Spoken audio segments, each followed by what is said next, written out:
Gracia at Febe Lopez may iringan daw. Gaano katotoong may namumuong tensyon sa pagitan ng dalawa? Narito ang iba pang detalye sa isyong ito. Mula ang lahat sa isang networking site na Facebook.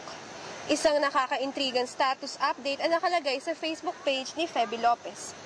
Isang status update na tila may pinatatamaang isang individual. Makalipas ang ilang araw, isang status update naman mula kay Iya Divina Gracia ang bumulaga sa mata ng marami. And we quote, "At least I have my own life." Amin namang kinapanayam si Iya at narito ang kanyang sagot.